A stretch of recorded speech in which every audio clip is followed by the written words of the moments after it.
How's it going, everyone? Grant Cohn here. The 49ers play their first game of the season on Sunday, less than a week away from the season opener in Detroit against the Lions. I'm going to be there. I'm very eager for the game to start. Today they had practice. I was there. It wasn't open to the media for team drills, but it was open for positional drills and warming up and stretching, and I was there for all of it. I recorded some video, posted on my YouTube channel, wrote an article already, going to write another one for Sports Illustrated, all 49ers. You should read that. It's a great website. But first, I want to tell you what I'm going to be talking about today on this program. Vish isn't here, sorry. He's still in school, and his schedule didn't work today. So we'll do it another time. Today is Monday without Vish. So today they had practice. Today we're going to talk about Trey Lance in the pocket, why I think he's a good pocket passer. Jimmy Garoppolo outside the pocket, and the real reason the Niners are moving on eventually from him. How the Niners will use Josh Norman. Why the Niners give Jalen Hurd a free pass. Penei Sewell, a.k.a. the mark for the 49ers, week one, the guy they're going after. But first, I want to talk about Trey Lance's progress. As I said, I was at practice today. He was at practice today. And it was interesting. He's warming up, and he's got a ball in his hand, and he's flipping it around, and he's playing with the ball, and it's like, oh, that's a good sign. Ball in hand. Thanks for becoming a new member, boss. So he's warming up. There's no splint on his finger, on the index finger that he broke. No splint on that, nothing. No wrap. Got a ball in his hand, looking confident. Then they go to warm up, and they don't throw him the ball. And he's out there doing what he did last week, kind of just working on footwork and stuff like that.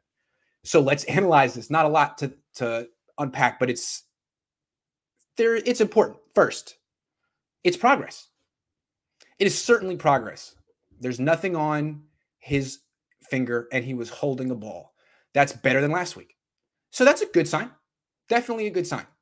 Also, what I would like to say is there's no reason for him to throw a ball today on Monday. It's pushing it in terms of the timeline. It would be like the fastest recovery possible. Pushing it, and you don't normally practice on Monday anyway. Today was a short practice. Wednesday's a test. So I'm not here to say that Trey Lance is going to play week one. I'm here to say that today was a good step in the right direction for him, and Wednesday will be the bigger test.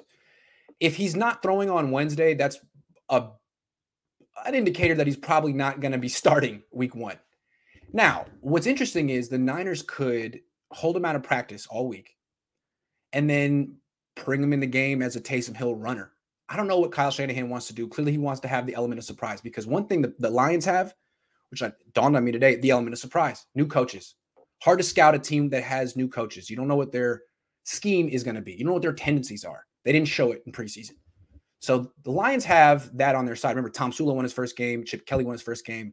New coaches often have an advantage week one. The Niners want the same kind of unknown advantage. They could use Trey Lance as a designated hander offer. Even if they don't let him throw in practice all week, they could have him come in and run his own read. He could hand off. He could do the pop pass, Jimmy, gimme stuff. There's a lot of stuff that he could do.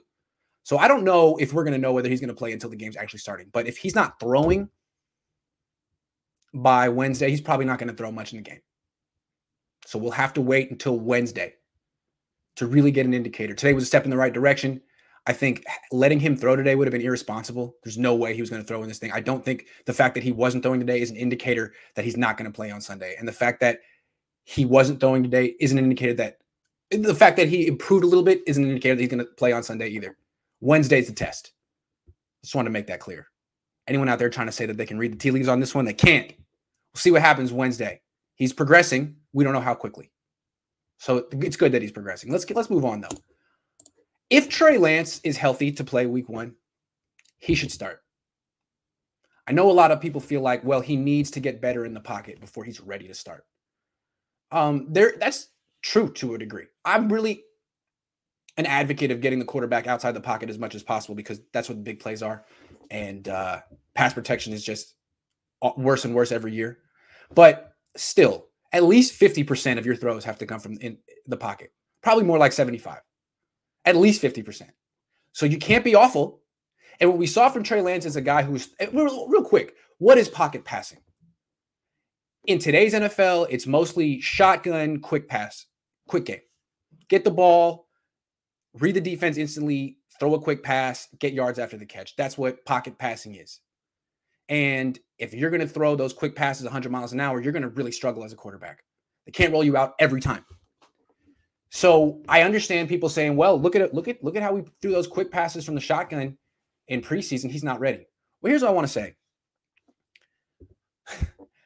I think we're over analyzing preseason here. If you look at the totality of what he's done since high school, in college, he completed 66%, threw more than 200, almost 300 passes in college, completed 66% of them, threw one interception. Was fantastic. He was actually quite accurate and completed a high percentage of his throws between 0 and 10 yards of the line of scrimmage. His best throws were the short throws. He became inaccurate as he went downfield. When you compare his throwing to Fields, Herbert, Wilson, they were all more accurate down the field. He was good on the quick stuff because he has a quick release, good mechanics. He's smart. He knows where to go with the football. He's a good pocket passer. Completed a high percentage of his throws, didn't throw picks. Did a lot of his throwing from the pocket. Then he goes to camp. Throws, hold on. How many passes did he throw? 242 passes in camp. Completed 69.4% of them through 12 touchdown passes, 4 picks. A lot of those throws were in the pocket, from the gun, quick throws. And yes, he sails one here and there, high. Yes, he throws them hard. And yes, sometimes they wobble. Sometimes his receivers drop them. Still, he completed 69.4% of his throws in camp. That's a big sample size, 242 passes, almost a season. Almost his entire college career, completed 66% in college. Then goes to preseason, throws 41 passes, 10 are dropped. I think what we saw in preseason is a guy who was never really able to get into a rhythm. I mean, he got sacked 4 times in the first game. He's playing mostly behind the second string offensive line. He got hit a lot. When he got to play with the starters in the third game, he was Taysom Hill. He was handing off. The one time he got in a rhythm in the preseason was toward the end of the first half of the Chargers game. And he led a really nice drive. He completed 7 to 9 throws, I believe. And that touchdown pass he threw to Travis Benjamin was beautiful. It was from the pocket. It was a straight drop from the gun. He looked left, moved the defender, and threw an absolute strike that was catchable and didn't wobble to Travis Benjamin. I think what we're seeing is a guy who actually historically is good enough from the pocket. He can read defenses. He can get the ball out quickly and accurately. He throws it hard. Why was he throwing it too hard in preseason? There's a lot of reasons. He didn't play for a year. He's coming from 1AA football. He's adjusting to the speed of the game. He's trying to impress a head coach who seems skeptical. It was a small sample size. He never got into a rhythm. What I saw from him in practice is a guy who would often miss his first throw. I wrote about it. He would often sail his first throw. And then if you gave him 20 throws in a practice, he'd settle down and complete about 70% of them and not throw picks. All he needs really is some extended play so he can get in the flow of a game and he'll adjust to the speed of it within the game. My prediction is if he's healthy enough to start week 1, the first drive might look like the preseason. A little overamped, throwing the quick passes too hard, trying too hard, like just way too much adrenaline. First drive, maybe the first 2 drives might look a lot like the preseason. By the 3rd drive, I would expect he would settle into the flow of the game and he would start completing a high percentage of his passes. He would harness the velocity in his throws.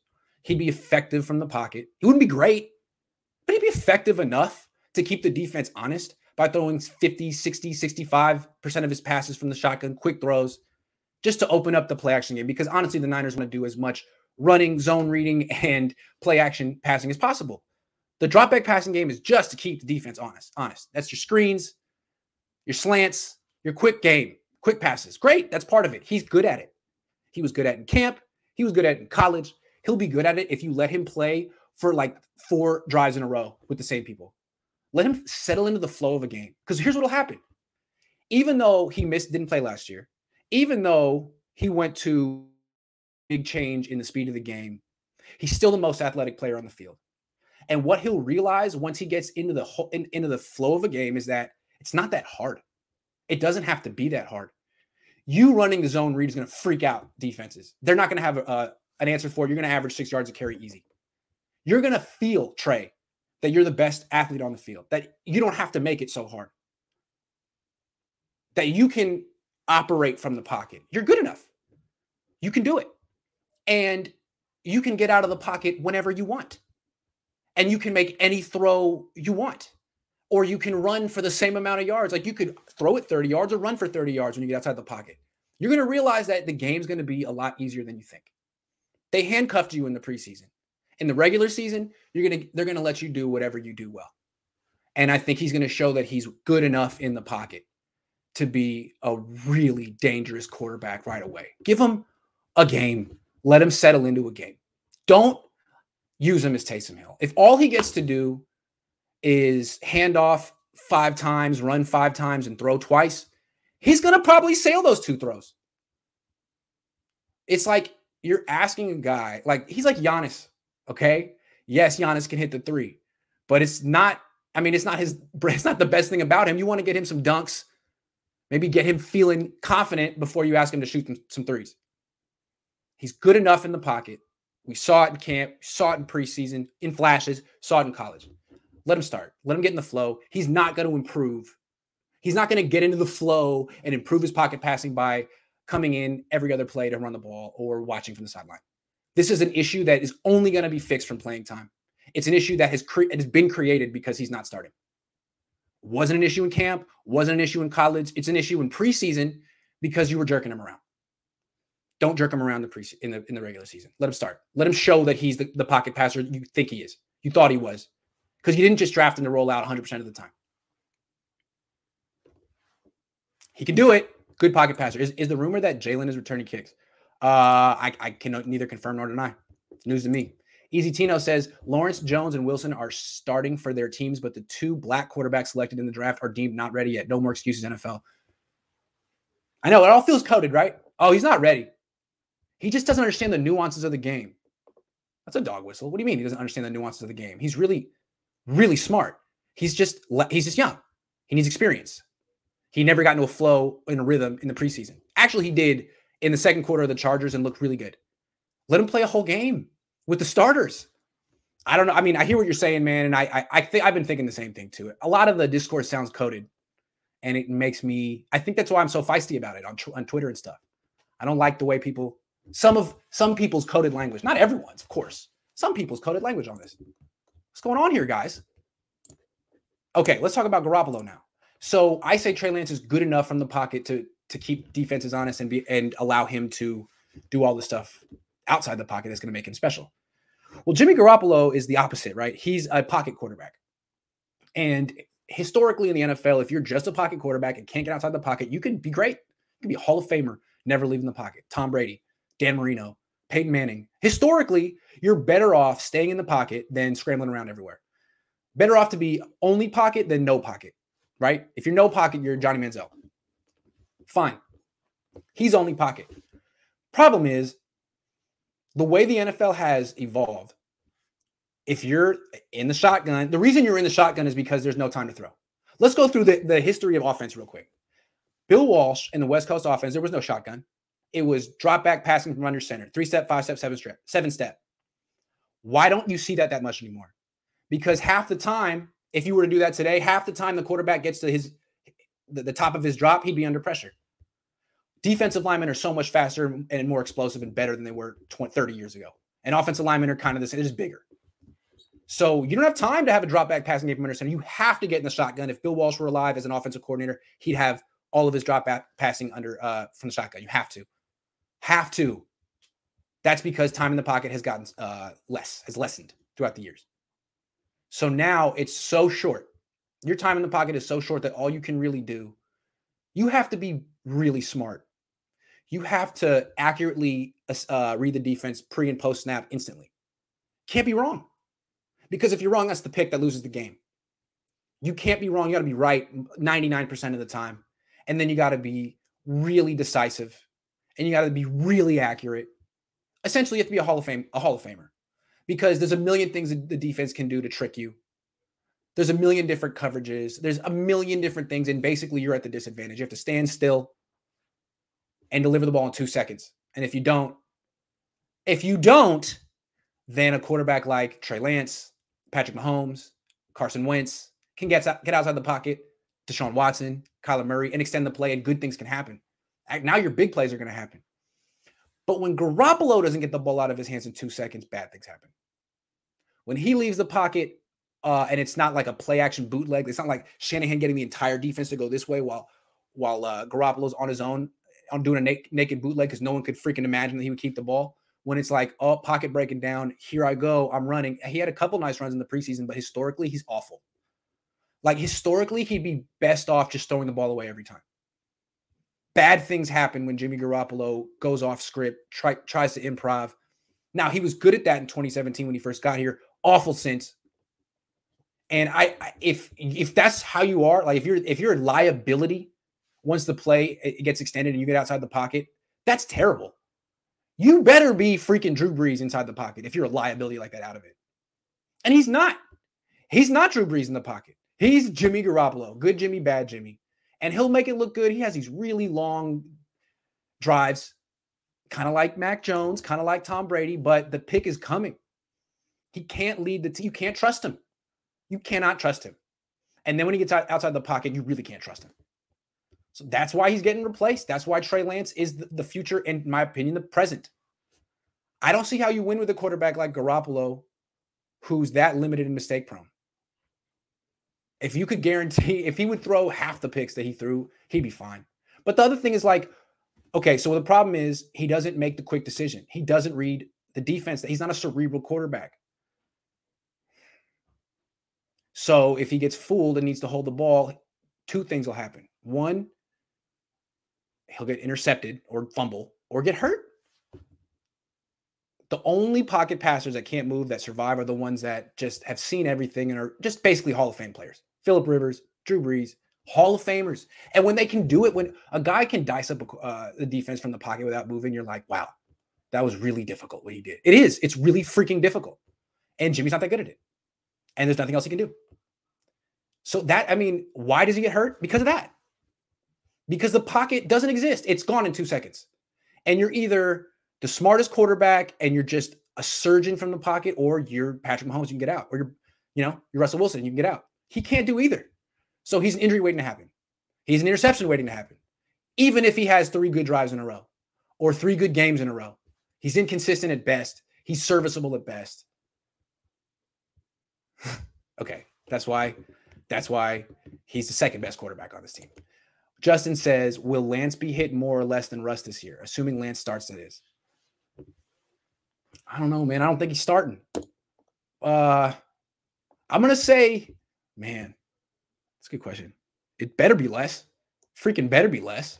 I don't see how it could be more. I don't know. I don't see how it could be more. Russell Wilson gets hit a lot. Let's move on. All right. Josh Norman, newest member of the team, wearing 26, cornerback. This is an interesting. He was really good in Carolina, mostly playing quarters. He's not that fast. He's a bigger corner. Doesn't play a lot of man-to-man coverage because he's not that fast. Went to Washington for a few years, was awful. Awful. I don't know why. He was just terrible. Then he went to Buffalo last year and was better. Playing opposite Tre'Davious White, who was all-pro, great corner. Maybe I don't know. He played better. I think, look, I'm going to say some nice things about this. He's probably the best cornerback available at this point. And the Niners definitely needed more corners. I mean, he's better than Dante Johnson. Seems to be better than Ambry Thomas. I don't think he's going to start for the Niners, but there might be ways they can use him even if he's not a starter. So, you think of his speed being a problem because the Niners used to play a lot of single high stuff, cover 3, safety in the middle of the field, cornerback responsible for a deep third. If you can't run, you're in trouble. Well, the Niners don't do that as much anymore. What they play a lot of is on first and second down, they play a lot of 2-man under, which is split safeties and man coverage underneath, which means there's safety help on both sides of the field. You don't have to be super fast because you have help over the top. So on first and second down, I could see him playing in this scheme. I can see why the Niners went after him. He's not going to be isolated a lot in man-to-man coverage without safety help on first and second down. Other times on first and second down, they'll play quarters, which is still split safety. He'll have a deep quarter of the field, And he's experienced at that. I don't know if he'll be as good at that because you could get burned deep.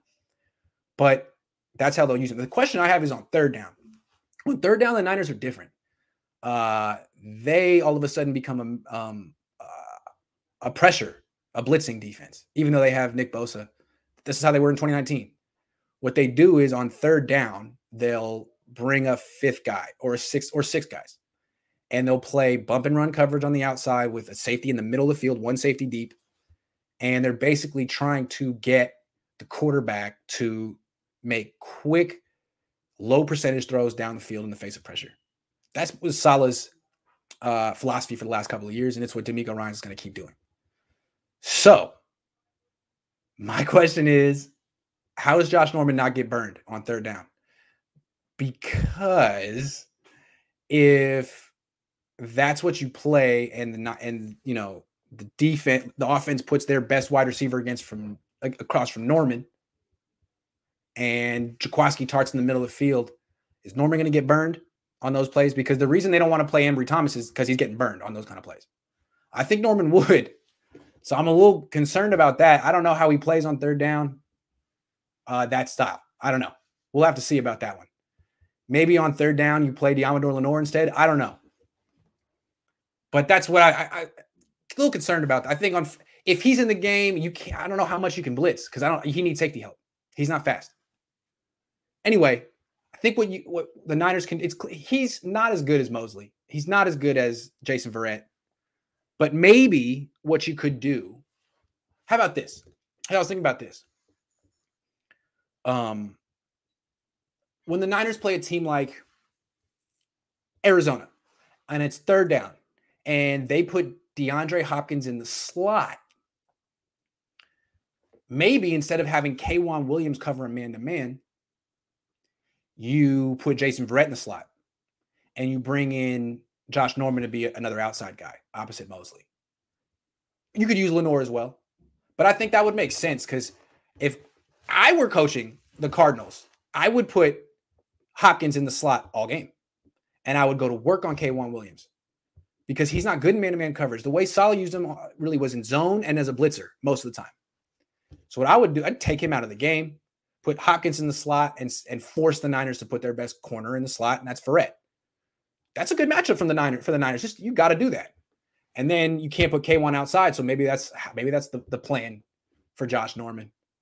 Although, again, you might just want to play the young guy, Lenore. Not sure, but I understand they haven't seen Lenore in a real game. He was playing preseason. It's not necessarily a predictor of future success. So okay, but don't get your hopes up too high with Josh Norman. He's older than me, and that's saying something because look at me, I look terrible.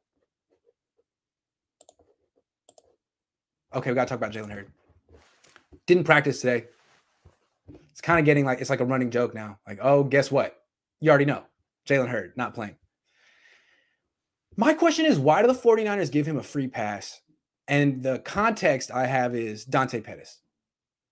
The Niners had no patience for Dante Pettis. Dante Pettis had a good rookie year for a rookie wide receiver. He finished very strong. The Niners thought he was going to be their number one wide receiver coming into 2019. And he had a terrible camp. He was awful. Really bad. And they were very hard on him. It was clear he was in the doghouse. They publicly talked about how bad he was playing. They tried to say nicer things about him last year, and then they cut him. I just feel like the Niners took a hard line with Pettis. Made it clear they thought he was soft. Made it clear that they felt he needed tough love. That he didn't need coddling. That maybe he'd been coddled his whole life, having become, Gary Pettis' son, rich kid. They were tough on him. Jalen Hurd, this guy's never played. Say what you want about Dante Pettis. He was healthy most of the time. This guy's never healthy. He's healthy long enough to make the team he plays for a week, makes a team, goes back to rehabbing. Pettis played games. Hurd's never played a game. And yet, before final cuts, Kyle's like, well, yeah, he's going to make the team because we know he's one of our 6 best wide receivers. Why would you say that? Why would you publicly endorse a guy who's never played a game when you didn't publicly endorse Dante Pettis? Or maybe you did publicly, but you also were very candid with your displeasure of Dante Pettis. That's on the record. Jalen Hurd, free pass after free pass. So why different treatment? I have a theory. Wes Welker. Wes Welker is the 49ers wide receiver coach. He came here in 2019. In 2018, he was with the Texans. 2018 was when the Niners drafted Dante Pettis and Richie James Jr. 2019, the Niners drafted Deebo Samuel and Jalen Hurd. Deebo Samuel and Jalen Hurd are way different, very, very different than Dante Pettis and Richie James Jr.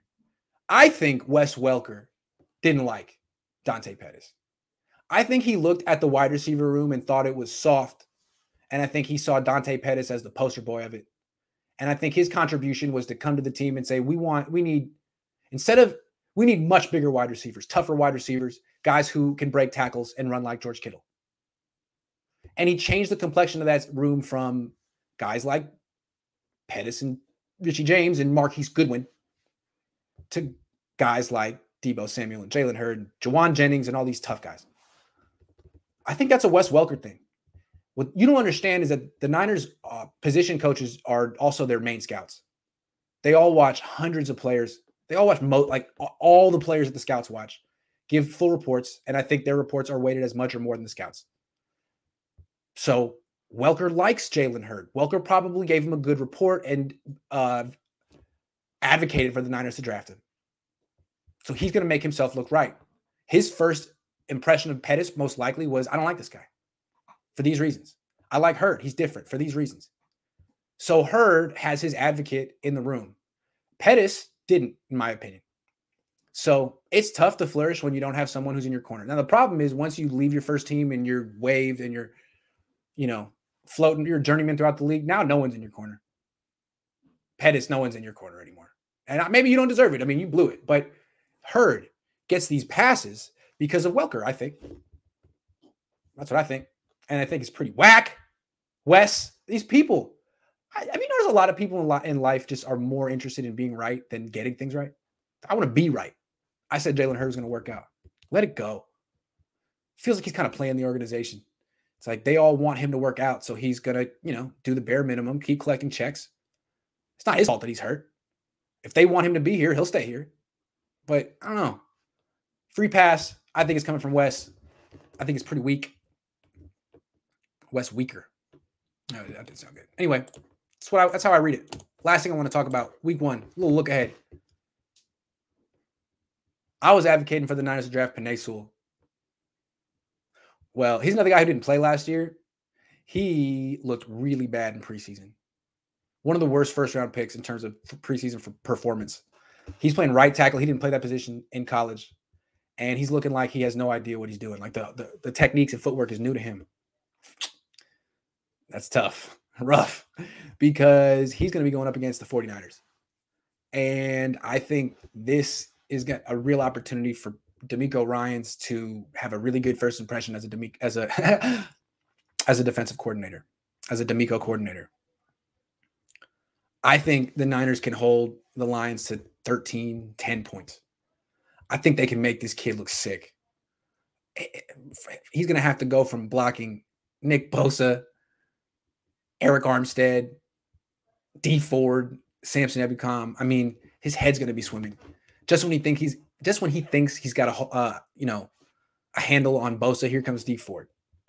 And then the Lions are going to do everything they can to give him help. Extra blockers, tight ends, chips in the backfield, chips. Running backs, fullbacks. And then what DeMeco needs to do is create looks, fronts, lots of people, blitz packages that isolate Penei Sewell. Get him one-on-one on someone, and then let the 49ers vets go to work. The Niners should eat his lunch, his hors d'oeuvres, his lunch, all of it. And then they should just destroy Jared Goff. I don't see how the Lions are going to do anything on offense. So Penei, have fun. They're not going to like you in Detroit for a while. You're going to have a tough game. Penei Sewell is a big reason why the Niners should win week 1. If Jittery is so bad, why can't Kyle win a game without him? Because look at the other quarterbacks he's had. I mean, he's had pocket-only passers. And I said to be good from the pocket and you can't move outside the pocket, it means you're probably a Hall of Famer. So Nick Mullins, not a Hall of Famer. You know, CJ Beathard. Who was the last quarterback that came out of college that couldn't do anything outside the pocket and was still good? Matt Ryan? I still think Matt Ryan can get outside the pocket. But you could say Matt Ryan, although I think he can get outside the pocket way better than Brady can, way better than Peyton Manning ever could. Matt Ryan is more mobile than those guys. But of course, there was, Dan Marino didn't move. Drew Brees didn't move. Tom Brady didn't move. Aaron Rodgers moves. Peyton Manning didn't move. They were great. Nick Mullins, working from a deficit, dude. You can't move. Now, Jimmy Garoppolo there's another quarterback on the team who can actually get outside the pocket where the game's way easier. He can run the zone read, which is a great play if you can protect yourself. So I think there's a higher quality of quarterback now